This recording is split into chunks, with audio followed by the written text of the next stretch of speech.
And we are excited here on GKW to be joined by a man who's going to have a very busy weekend. Not only is he going to be wrestling on Saturday or Sunday, he is also going to be inducted into the WWE Hall of Fame on Friday night. He is Rey Mysterio Jr. Rey, let's go ahead and start with the Hall of Fame. When this whole thing started, when you came over from WCW to WWE after the acquisition, did you ever imagine that this would be a possibility that one day you would be going into the WWE Hall of Fame? No, obviously it's a desire that one eventually wants to be a part of, hoping that you did enough to have the honor to be inducted. And I've always thought that it would be really cool if one day, just one day after I retire, I would get to be part of the legends that paved the way for us, and then here we are, days away, while still being active. It's shocking, man. It's mind boggling, and it's so surreal that it hasn't hit me yet. And I don't think it will. I think it'll take some time, maybe even till after I retire, it'll really hit me. But because I'm still ongoing, but it's an incredible honor for me. It's one of those final treasures that you're seeking for. Rey, when you go through the business, any business, you always have goals and aspirations. What were some of your goals and dreams as a young wrestler coming up in the business? A lot of people sometimes do certain things for the money, do it for the fame. For me, from day one, I just wanted to be like my uncle. I wanted to be able to put on a mask and some tights and be called a luchador, a wrestler, and that has always been my passion from day one.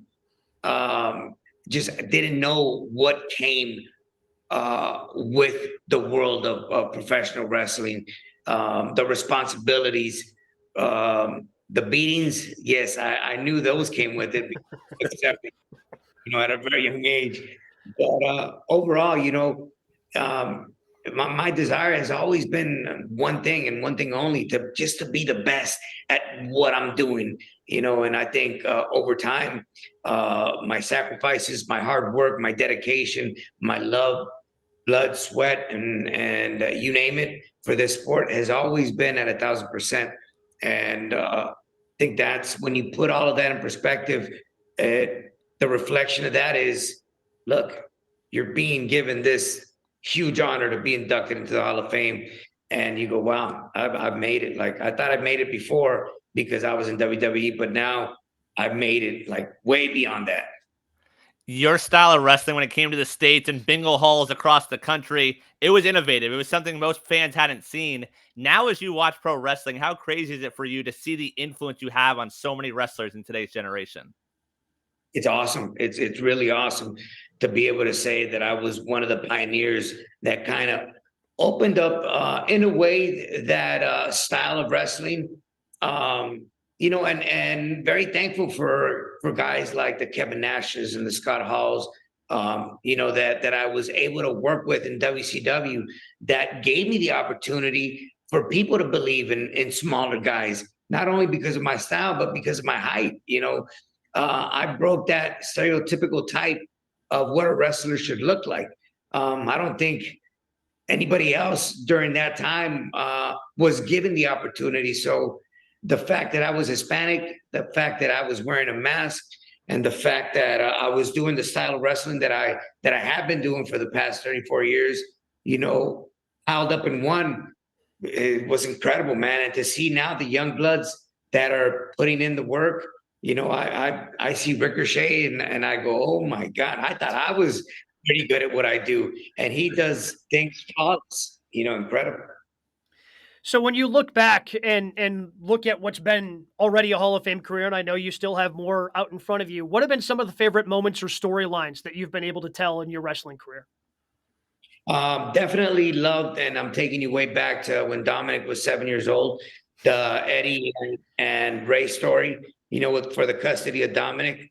That whole story it's very special to me because that, I believe, in a way, opened up Dom's vision and his heart to being who he is now. His passion was hidden for the sport, and he really didn't come to show it until the age of 19. before that, played football his whole life and never pushed him once to try and step into a ring to see if he liked it.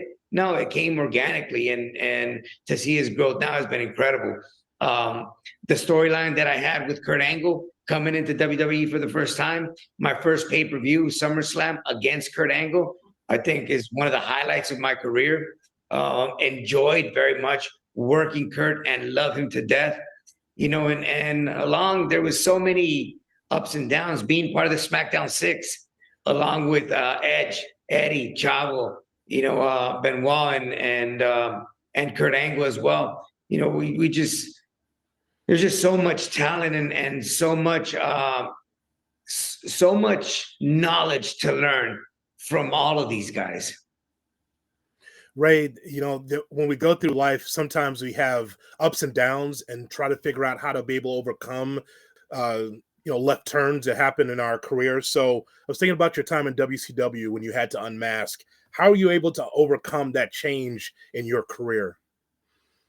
The fact that when I signed with WWE, they wanted the Rey Mysterio with the mask. And of course, I understood that was for marketing purposes. But at the same time, I was like, yes, I'm coming back with the mask. Like, I didn't even think it was possible.